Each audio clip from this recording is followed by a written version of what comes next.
Hello everyone and welcome back to another video of Web Dart Solutions. तो इस video में हम discuss करने वाले हैं कि कौन कौन सी वो स्किल्स हैं जिनसे आप एक यूएक्स डिज़ाइनर बन सकते हो। Basically I will only talk about major skills. मैं सिर्फ उन्हीं स्किल्स के बारे में बात करूंगा जो आपको एक्चुअली रिक्वायर्ड हैं to become a UI UX designer. Otherwise लोग बहुत सारी स्किल्स मेंशन कर देते हैं कि मुझे ये भी आता है, ये भी आता है, ये भी आता है, कुछ इस तरह से, है ना। लेकिन असल में जो कंपनीज़ को चाहिए या फिर जो आपको एक एक्चुअली जॉब करने के लिए, अगर आप जॉब ड्रिवन पर्सन हो, तो अगर आपको जॉब्स के लिए ही स्किल्स चाहिए तो वो कौन सी होनी चाहिए, राइट। अदरवाइज़ खुद की पर्सनल लर्निंग के लिए आप कुछ भी सीख सकते हो। लेकिन जो असल में आपको स्किल्स चाहिए जो कि ट्रेंडिंग हैं और जो the ones that are needed to become a UX designer, हम सिर्फ उन चीज़ों के बारे में बात करने वाले हैं इस वीडियो में। फॉर एग्ज़ाम्पल, सबसे पहले हमारे पास है कम्युनिकेशन कि अगर हम एक डिज़ाइन, तो ये कम्युनिकेशन वो इंग्लिश वाली नहीं है। तो सबसे पहले तो ये कम्युनिकेशन इंग्लिश वाली नहीं है, ये कम्युनिकेशन है कि आपका जो डिज़ाइन है वो कम्युनिकेटिव होना चाहिए।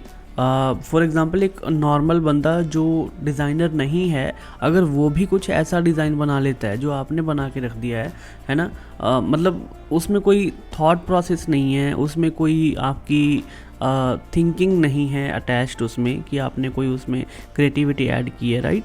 तो आपका डिज़ाइन है जो जिस पर्पस के लिए वो बनाया गया था, क्या वो सच में उस चीज़ को रिप्रेजेंट कर रहा है, कम्युनिकेट कर रहा है, तो उस चीज़ को दिखाने के लिए दैट इज़ कम्युनिकेशन हेयर, ठीक है। तो आपका जो डिज़ाइन है वो कम्युनिकेटिव होना चाहिए। एंड देन एम्पथी, तो एम्पथी में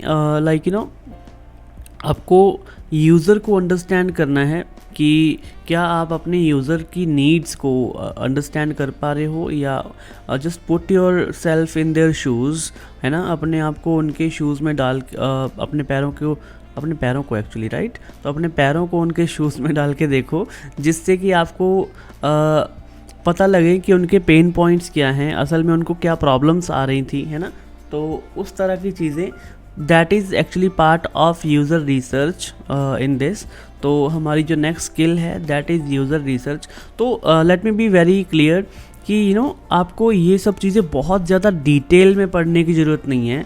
अगर आप अपना करियर लाइक से 2024 में स्टार्ट कर रहे हो, ठीक है, या फिर अभी आप may be 1 year 2 year experience वाले पर्सन हो, तो आपको इतना ज़्यादा डिटेल में थ्योरेटिकल इतना ज़्यादा जाने की ज़रूरत नहीं है, राइट। तो आपको बस एक ओवरव्यू, एक आइडिया होना चाहिए। एंड देन अब मैं कहूँगा कि एक्सपीरियंस लोगों को भी जस्ट हैव एन आइडिया, और it's in a designers blood sometimes, I would say कि अगर आप डिज़ाइनर हो देन आपने डिज़ाइनिंग ऑब्वियसली कुछ ना कुछ सोच के ही चूज़ की है। तो creativity is inside a designer कि हमें असल में क्या करना है किसी चीज़ को जब हम बनाने जा रहे हैं, तो इन सब चीज़ों को एज अ प्रोसेस ही फॉलो करो। फॉर एग्जांपल, हमारे पास एम्पथी है, यूज़र रिसर्च है। यूज़र रिसर्च मींस आपने अपने यूज़र बेस को रिसर्च करना है, राइट, कि आपके कौन कौन से पोटेंशियल यूज़र्स हैं या हो सकते हैं, एंड देन उनकी क्या प्रॉब्लम्स हैं, उनकी कोर नीड्स क्या हैं, ठीक है। उन सब चीज़ों को आपने यहाँ पे यूज़र रिसर्च के अंदर लेके आना है। यूज़र पर्सोनास बनाना, है ना, और स्टोरी बोर्डिंग करना है यूज़र्स के लिए। स्टोरी बोर्डिंग असल में क्या होती है, जैसे कि मैंने अपनी पिछली वीडियो में एक वीडियो बनाई थी जिसमें मैंने आपको स्टोरी बोर्डिंग के ऊपर एक डेडिकेटेड टूल भी बताया था कि आप कौन सा टूल यूज़ कर सकते हो और किस तरह से आप किसी भी सिनेरियो को वहाँ पे स्टोरी बोर्ड कर सकते हो।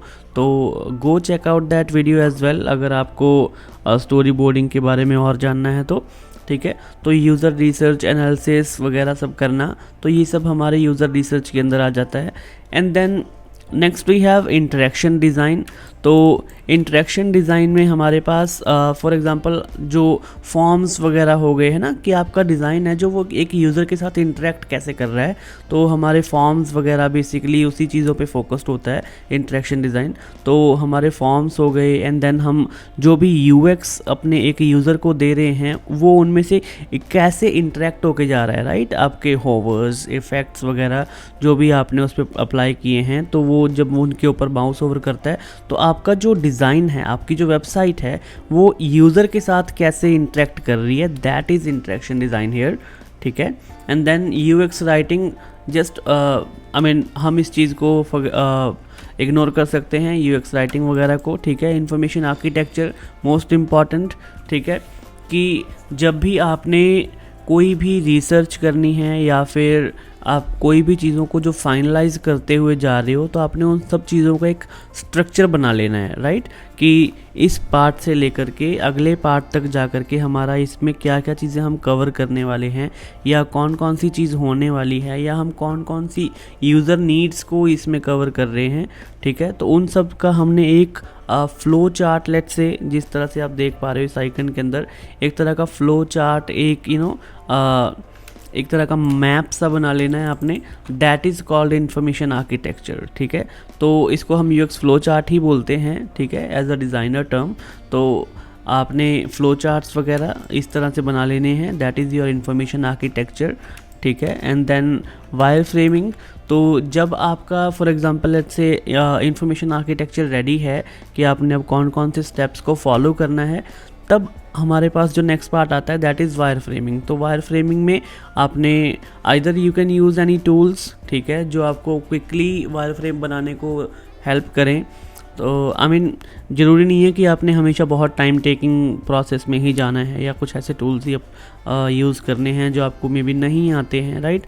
तो just go with any of the tools. For example balsamic है तो वो ड्रैग एंड ड्रॉप टूल है एक, राइट। और इसके अलावा यूएक्स फ्लो करके बहुत सारे आ गए हैं अब तो, ऑनलाइन टूल्स भी, ठीक है, एआई टूल्स भी हैं। तो आप उन सब चीज़ों को भी यूज़ कर सकते हो अपने वायर फ्रेम्स बनाने के लिए। The end thing that they need is a wire frame, right. तो हमें बस वो चीज़ चाहिए अगर वो हम बना रहे हैं तो। And then I prefer Figma for all my wireframes and everything। तो मैं इस पर एक एक्चुअली डेडिकेटेड वीडियो बनाऊंगा कि why Figma only, because you know there are so many tools, so many AI tools, websites etc platforms जो हमें design बनाने को हेल्प कर सकते हैं, लेकिन हमें मैं सिर्फ फिग्मा ही क्यों चूज़ करता हूँ, इसका मैं आपको एक रीज़न बताऊँगा, ठीक है, अपनी नेक्स्ट वीडियो में। So stay connected for that as well. But let's move on to our next skill. हमारी नेक्स्ट स्किल है प्रोटोटाइपिंग। तो जो भी आपने अपने डिज़ाइंस बना लिए, लेट्स से आपने पहले रफ़ वायर फ्रेम्स बनाए, लो फिडिलिटी जिसको हम बोलते हैं। तो जब आपने रफ़ वायर फ्रेम्स बनाए, इसको आपने हाई फिडिलिटी में कन्वर्ट कर दिया once it is approved by your client etcetera, right. तो अगर ये अप्रूव हो जाते हैं देन हम मूव फॉरवर्ड करते हैं हमारी प्रोटोटाइपिंग पे, ठीक है। तो आपने prototyping one page to another page, जो भी हम एक बटन पे लिंक किया तो वो अगले कौन से पेज पे जाएगा, है ना, दैट इज़ कॉल्ड प्रोटोटाइपिंग। कि मैंने लॉगिन बटन पे क्लिक किया तो अब ये मुझे लॉगिन स्क्रीन पे ले जाएगा जहाँ पे मुझे अपना user name and password add करना है, ठीक है। अगर मैं वहाँ पे लॉगिन पे क्लिक करता हूँ तब ये मुझे लॉगिन करके होम स्क्रीन पे ले जाएगा, है ना। तो इस तरह से हम इस चीज़ को, प्रोसेस को प्रोटोटाइपिंग बोलते हैं। तो I am just actually trying to explain in easy language, है ना, कि कितना ईजी हो सके आप सबके लिए, जो भी अगर may be you can be a beginner as well, ठीक है, with designs. So just trying to make it as easy as possible. Next है हमारे पास coding. So coding is not needed for a UI UX designer but having knowledge, है ना। Coding की knowledge होना बहुत ज़रूरी है, मतलब ये नीडेड नहीं है, लेकिन आई वुड से कि अगर आपको इस चीज़ की नॉलेज है that is actually a very good plus point for you, और आपके लिए बहुत अच्छा एक प्लस पॉइंट बन जाता है कोडिंग की नॉलेज होना। क्यों, वो मैं एक्सप्लेन करता हूँ। कि फॉर एग्ज़ाम्पल आप कोई डिज़ाइन बना रहे हो एंड देन लेट्स से मैं अपनी ही एग्ज़ाम्पल बताता हूँ कि मैं ना back in may be a couple of years ago मैं एक डिज़ाइन बना रहा था एक फिनटेक एप्लीकेशन का। तो उसमें जो हम डिज़ाइंस, मतलब जो मैं डिज़ाइंस बना रहा था वो कुछ अलग तरीके से बना रहा था मैं, लाइक मटेरियल वगैरह कुछ इस तरह से मैं सब कुछ यूज़ करके, लेकिन जो क्लाइंट की रिक्वायरमेंट थी और जो एक्चुअली में वो जो रिक्वायरमेंट पॉसिबल थी वो एक पर्टिकुलर टेक्निकल स्टैक के थ्रू ही पॉसिबल थी। For example they wanted to use Flutter, है ना। तो फ्लटर नाम का एक प्लेटफॉर्म है जो कि मोबाइल ऐप्स बनाने में हेल्प करता है। तो वो उनको सिर्फ उसी के अकॉर्डिंग ही डिज़ाइन भी बनाना पड़ना था, मतलब लाइक मुझे उसी के अकॉर्डिंग ही। तो उनकी जो रिक्वायरमेंट्स थी वो सिर्फ उसी प्लेटफॉर्म के अकॉर्डिंग मीट हो सकती थी। तो फिर सिंस मुझे कोडिंग की नॉलेज थी प्लस कि मतलब वो कैसे चलेगा, है ना, या फिर उनकी वेब ऐप कैसे बनेगी उस चीज़ में, प्लस मुझे फ्लटर के बारे में भी पढ़ना पड़ा कि फ्लटर असल में है क्या और किस तरह के इसके कंपोनेंट्स वगैरह हैं। तो उन सब चीज़ों के रिलेटेड जब मैंने नॉलेज थोड़ी सी ग्रैब करी and then I improved my designs according to that platform, ठीक है। तो उस प्लेटफॉर्म के अकॉर्डिंग जब मैंने अपने डिज़ाइंस को बना करके रिप्रेजेंट किया, दैट वाज अप्रूव्ड, ठीक है। तो कोडिंग की नॉलेज इसलिए होना आपके लिए एक प्लस पॉइंट है। और जो भी वेब एप्लीकेशन पे, फॉर एग्जांपल लेट्स से आप कोई बूटस्ट्रैप का डिज़ाइन बना रहे हो, ठीक है, तो अगर आप सिर्फ डिज़ाइन बना रहे हो और आपको बूटस्ट्रैप की नॉलेज नहीं है, ठीक है, क्योंकि असल में तो आपका डिज़ाइन उसके बाद लेटर कोड होना है बूटस्ट्रैप में, है ना, या फिर मटेरियल डिज़ाइन में, और आपने डिज़ाइन कुछ ऐसा बनाया जिसमें उनका एक भी कंपोनेंट ही नहीं यूज़ किया, तो मतलब उस चीज़ का फ़ायदा नहीं हुआ ना, फिर उसको क्लाइंट को भी फ़ायदा नहीं हुआ, ठीक है, प्लस जो डेवलपर्स हैं या डेव टीम है उसको भी कोई फ़ायदा नहीं हुआ। आपके जो डिज़ाइंस हैं, आपके designs basically they are doing the same thing but in a custom way, right. तो जो चीज़ हम एक्चुअली कंपोनेंट्स वगैरह के साथ कर सकते थे, हमारे पास ऑलरेडी प्री मेड गाइडलाइंस या फिर सेट ऑफ इंस्ट्रक्शंस थी, उन सब को हमने इग्नोर करके अपना एक डिज़ाइन बना लिया, अगर हमें कोडिंग की नॉलेज नहीं है तो, ठीक है। तो इस तरह से आई वुड से कि कोडिंग की नॉलेज होना ज़रूरी है, कोडिंग करना ज़रूरी नहीं है, ठीक है। तो उसके बाद हमारे पास आ गई विजुअल कम्युनिकेशन। फॉर एग्ज़ाम्पल हम अपने किसी भी डेटा को लेट्स से आपने इन्फोग्राफिक्स देखे होंगे, तो इन्फोग्राफिक्स क्या होते हैं, उनमें हमारे पास ना स्टैट्स मिलते हैं हमें कि इतने % लोगों ने ये किया, उतने % लोगों ने वो किया, है ना, और उसके बाद हम उनका एक बेसिक कंक्लूजन निकालते हैं एट्सेट्रा। तो उस चीज़ को हम विजुअल कम्युनिकेशन कहते हैं। हमारा जो कोई भी डेटा है, हम उस चीज़ को कैसे रिप्रेजेंट कर रहे हैं कि वो सामने वाले के साथ कम्युनिकेट करे, तो वो हमारी विजुअल कम्युनिकेशन होगी इस केस में, ठीक है। And then problem solving, it is actually a basic skill for a designer, कि अगर आप क्रिएटिव हो then you are definitely a problem solver person, ठीक है, कि आपने कोई भी प्रॉब्लम लेनी है और उस प्रॉब्लम को आप सॉल्व कर रहे हो, या फिर you can just say like मुझे कोई भी प्रॉब्लम दिखती है तो मैं उसको सॉल्व करने के लिए सच में बहुत ज़्यादा ऐसा हो जाता हूँ कि मुझे वो विजुअलाइज कर लेता हूँ उस चीज़ को एंड देन प्रॉब्लम्स को सॉल्व करता हूँ। तो problem solving is a major skill, ठीक है, कि आप किसी भी प्रॉब्लम को देखो। For example let's see this interface, आपको इस इंटरफेस में क्या प्रॉब्लम लगती है फिग्मा वाले में, है ना, तो हम कौन सी चीज़ को कैसे और ज़्यादा ईजी कर सकते हैं, that is called problem solving, ठीक है। And then analytic reasoning, ignore कर दो इसको, बिना मतलब की स्किल्स डाली हुई हैं, ठीक है। क्यूरियोसिटी, डेफिनेटली कि आप कितने ज़्यादा क्यूरियस हो अपने डिज़ाइंस को लेकर के, तभी आप क्रिएटिव बन पाओगे एक्चुअली। कि फॉर एग्ज़ाम्पल आपको एक जस्ट आइडिया बल्ब बनाने के लिए बोला गया था कि आप एक आइडिया का बल्ब बना दो, ठीक है, लेकिन someone who was actually more creative and curious, तो उसने क्या किया कि बल्ब तो बना दे लेकिन बल्ब को खोल दिया, उसके अंदर से एक पर्सन को दिखा दिया जो कि बाइनोकुलर्स से दूर किसी और साइड में देख रहा है ना। तो इट्स कॉल्ड एन आइडिया और पार्ट ऑफ क्यूरियोसिटी हमारी, ठीक है। Then visual design, as I said, जैसे हम कोई भी अपने डेटा को, अपनी रिक्वायरमेंट्स को किस तरह से रिप्रेजेंट कर रहे हैं, दैट इज़ विजुअल डिज़ाइन, ठीक है। टाइम मैनेजमेंट, भाड़ में गया टाइम मैनेजमेंट, ठीक है। तो हमारा टाइम बेसिकली, अगर आप एक डिज़ाइनर हो, है ना, और आपको जब भी किसी भी चीज़ पे काम करना है, then in that case you need to be creative and free out of the time block, ठीक है। अगर हम किसी भी टाइम को अपने माइंड में सेट करके चलते हैं कि नहीं यार मुझे ये चीज़ ना आधे घंटे में ही बनानी है, then you have a creativity block there कि आप क्या करोगे। For example let's talk about time management, ठीक है। अगर आपके पास उस टाइम पे आधा घंटा आपको दिया गया है कुछ इस तरह से, otherwise time management is a good thing कि आप किसी चीज़ को मैनेज करके चल रहे हो, एटलीस्ट आपके पास कोई डेडलाइंस वगैरह हैं, लेकिन that should B genuine, right. तो अगर आपके पास कुछ इस तरह से काम दिए गए हैं कि आपने आधे घंटे में कोई चीज़ को बना के देना है, then what will you do is कि आपके पास ना जो बनी बनाई चीज़ है, फॉर एग्जांपल लेट्स से मेरे पास कुछ इस तरह का एक मॉकअप तैयार है, ठीक है।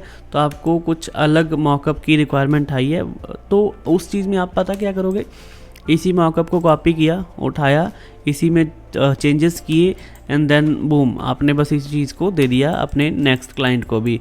और अगर आपके पास ऐसी ही रिक्वायरमेंट्स आती रहीं, then you will continue to do the same, ठीक है, फॉर ऑल योर क्लाइंट्स या फिर अलग अलग डिज़ाइंस के लिए। एक टाइम पे आके आप पूरे डिज़ाइन की दुनिया चेंज कर दोगे ना, अगर आपने इतना काम कर लिया कि सब में आपने बस एक सेम ही डिज़ाइन रख दिया है। तो मतलब क्रिएटिविटी ब्लॉक आ जाता है एक इंसान के अंदर, अगर आपको एक टाइम लिमिट दी जा रही है कि हाँ यार आपने बस आधे घंटे में, 1 घंटे में, 2 घंटे में, या सिर्फ आज ही इस पूरी मोबाइल ऐप को ख़त्म कर देना, तो वो बहुत ही गलत चीज़ होती है, ठीक है। Otherwise time management is actually a good thing, जो कि एक जेन्युइन तरीके से चले तो बहुत अच्छी चीज़ है ना। तो कहाँ गई हमारी वो फाइल जिसमें हम डिस्कस कर रहे थे, दिस वन, ठीक है। And then usability testing. तो यूजेबिलिटी टेस्टिंग में फॉर एग्जांपल आपने अपने कोई भी डिज़ाइंस बनाए हैं, क्या वो यूजेबल हैं। फॉर एग्जांपल आपने वेब के लिए एक डिज़ाइन बना दिया डेस्कटॉप के लिए, अब उसको मैं मोबाइल पे यूज़ करना चाहता हूँ, ठीक है। और आप कह रहे हो कि आपका मोबाइल जो डिज़ाइन है वो रिस्पॉन्सिव भी है, तो मैं अगर उसको मोबाइल पे यूज़ करना चाहता हूँ तो उसमें यूजेबिलिटी के अगर इश्यूज़ आएंगे, फॉर एग्जांपल आपने कोई पॉपअप बनाया है और उस पॉपअप को मैं क्लोज़ ही नहीं कर पा रहा हूँ क्योंकि मुझे उस पॉपअप के पीछे वाली चीज़ को एक्सेस करना है और उसको मैं क्लोज़ ही नहीं कर पा रहा हूँ, और बार बार या फिर कोई ऐसे पॉपअप्स आ रहे हैं मेरी स्क्रीन के ऊपर जिनको मैं हटाना चाहता हूँ और मुझे बहुत ज़्यादा इरिटेट कर रहे हैं, तो वो एक तरह का यूजेबिलिटी इशू हो गया, राइट। और लेट्स से आपका हेडर ब्रोकन है, मैं किसी टॉगल आइकन पे क्लिक करता हूँ और उसमें कुछ आपने ड्रॉप डाउन्स वगैरह या कुछ ऐसे डाले हुए हैं जिसके अंदर फर्दर सब नेविगेशंस भी हैं, तो मैं अगर उसके ऊपर क्लिक करता हूँ तो वो मुझे सिर्फ उस नेविगेशन वाले लिंक पे ही ले जाता है। Maybe I can actually show you with an example, vmsboom.com। Let's go to this website, ठीक है। तो बाय द वे मेरी ही वेबसाइट है, you can definitely go and check out, ठीक है। तो इस वेबसाइट पे आ गए हम, ठीक है। हम इसको मोबाइल में ओपन कर लेते हैं, तो इस तरह का हमारे पास एक टॉगल आइकन है, ठीक है। अब यूजेबिलिटी इशू क्या हो सकता है, मैं आपको एक एग्जांपल दे के बता रहा हूँ, ठीक है। फॉर एग्जांपल मैं इस एरो के ऊपर, शेवरॉन आइकन के ऊपर क्लिक करने की बजाय मैं भी यहाँ पे क्लिक कर रहा हूँ, ठीक है। तो मैं क्या करूँगा, मेरे पास अब देखो यहाँ पे कैटेगरीज पेज ओपन हो गया, ठीक है। लेकिन आपका जो ये वाला एरो है, फॉर एग्जांपल यूजेबिलिटी इशू इसमें क्या होगा कि आपके इस एरो के ऊपर क्लिक करने पे भी आपका वही पेज ओपन हो जा रहा है, कैटेगरीज वाला ही, और इसकी जगह पे आपके ये जो नीचे वाले पॉइंट्स हैं, सब आइटम्स हैं, ये ओपन नहीं हो रहे हैं, तब आपकी वेबसाइट में यूजेबिलिटी इशू है, because user is not able to access what is inside categories, है ना। तो अगर हम उस चीज़ को यूज़ ही नहीं कर पा रहे, that is a usability issue, है ना। तो इस तरह से फॉर एग्जांपल अब मैंने जैसे जोक्स एंड मैसेजेस के ऊपर क्लिक किया तो मेरी स्क्रीन रीलोड नहीं हुई है, हमारा यूआरएल अभी भी सेम ही है। तो इस तरह से आपकी वेबसाइट में यूजेबिलिटी इश्यूज़ नहीं होने चाहिए। तो ये टेस्टिंग आपको ही करनी है कि कितना गैप होना चाहिए एटलीस्ट इन दोनों में। For example this is an anchor, ठीक है, और ये अलग एक कैटेगरी है, एंड देन इसके साथ में हमारा जो डिज़ाइन है, शेवरॉन आइकन है यहाँ पे जो, इसके क्लिक पे मतलब इसको कितनी स्पेस मिल रही है कि हम फॉर एग्जांपल अगर मैं इसके ऊपर अपना थंब प्लेस करूँगा या फिंगर से भी क्लिक करूँगा तो वो किस तरह से वेदर इट इज़ यूजेबल और नॉट, ठीक है। तो उस चीज़ को हम यहाँ पे यूजेबिलिटी टेस्टिंग के अंदर कंसिडर करेंगे, ठीक है। तो ये थी एग्जांपल इस चीज़ के लिए। And then critical thinking obviously ignore कर सकते हैं हम इसको, ठीक है, हम करते ही हैं, दैट इज़ इन अस, तो हमें इसको मेंशन करने की ज़रूरत नहीं है। मोबाइल डिज़ाइन डेफिनेटली आपको किसी भी जैसे आपने वेब के लिए डिज़ाइन बना दिया तो आप उस चीज़ को मोबाइल के लिए भी बना सकते हो, है ना, that should be responsive. Then typography, तो typography actually matters a lot. जब आप कोई भी डिज़ाइन बनाते हो तो फॉर एग्ज़ाम्पल आपने किसी रेस्टोरेंट के लिए वेबसाइट बनाई तो आपका फ़ॉन्ट किस तरह का होना चाहिए, या फिर आपने लेट्स से किड्स के लिए कोई वेबसाइट बना रहे हो, है ना, या फिर स्कूल के लिए कोई वेबसाइट बना रहे हो, बच्चों वाले स्कूल के लिए, तो उसमें आपका फ़ॉन्ट्स या आप कलर्स फ़ॉन्ट्स वगैरह क्या होने चाहिए, है ना, तो उन सब चीज़ों का ध्यान रखना बहुत ज़्यादा ज़रूरी होता है टाइपोग्राफी में, ठीक है। Otherwise typography is not like कि आपको बहुत सारे फ़ॉन्ट्स चाहिए डाउनलोड करके रख लिए कुछ इस तरह से। तो आपको बस एक तरह का सेट ऑफ इंस्ट्रक्शंस या फिर गाइडलाइंस होनी चाहिए कि आपने किस तरह के फ़ॉन्ट्स जो हैं वो यूज़ कर रहे हैं, let's say serif, sans serif, है ना, तो किस तरह की एक जो कैटेगरी है फ़ॉन्ट्स की वो आपने यूज़ करनी है। तो इसको आप और डिटेल में भी पढ़ सकते हो, right. Adaptability, ignore it, collaboration, ignore it, research हमने ऑलरेडी बता दिया है कि रिसर्च आपकी कैसी होनी चाहिए, या फिर रिसर्च के एक्चुअली मेथड्स क्या होने चाहिए वो मैं बताता हूँ आपको। फॉर एग्ज़ाम्पल अगर आपने यूज़र रिसर्च करनी है ना, तो आप किसी भी प्लेटफॉर्म्स में जाओ जहाँ पे आपको क्वांटिटेटिव और क्वालिटेटिव दोनों रिसर्च मिल सकें। लेट्स से क्वालिटेटिव के लिए आप ब्लॉग्स वगैरह विज़िट करोगे, है ना, और प्लस आप कहीं भी जहाँ पे लोगों ने फीडबैक दी है तो अगर कोई टेक्स्ट है वहाँ पे सर्वेज़ रन कर सकते हो आप, यूज़र इंटरव्यूज़ ले सकते हो, है ना, तो वो सब आपकी क्वालिटेटिव रिसर्च आ जाएगी। एंड देन क्वांटिटेटिव में आप सब नंबर्स को कलेक्ट कर सकते हो, किसने कितने % रेटिंग दी है किस चीज़ को, या फिर उसका कितने % इंटरेस्ट था किस चीज़ में, है ना, और कितने % लोगों को कौन सी चीज़ अच्छी लगी, कौन सी चीज़ बुरी लगी। That is called quantitative research. And then collaborative skills ignore कर सकते हैं हम इसको। यूज़र टेस्टिंग, डेफिनेटली जो चीज़ हमने अभी ऊपर डिस्कस की कि यूजेबिलिटी टेस्टिंग के साथ ही यूज़र टेस्टिंग आ जाएगी हमारी, कि like there is a particular set of task. For example आपने एक ऑर्डर प्लेस करना है अपनी मोबाइल ऐप के थ्रू, तो क्या एक यूज़र उस चीज़ को बिना किसी रुकावट के अचीव कर पा रहा है, तो that will be part of user testing, right, कि हम उस चीज़ को अचीव कर पा रहे हैं या नहीं, या हमें कौन कौन सी डिफ़िकल्टीज़ आ रही हैं उस चीज़ में, तो दैट इज़ यूज़र टेस्टिंग। तो आई होप आपको ये वीडियो पसंद आई हो and it was informative for you. तो अगर आपको ये वीडियो अच्छी लगी है then definitely like this video and subscribe to this channel. Thank you.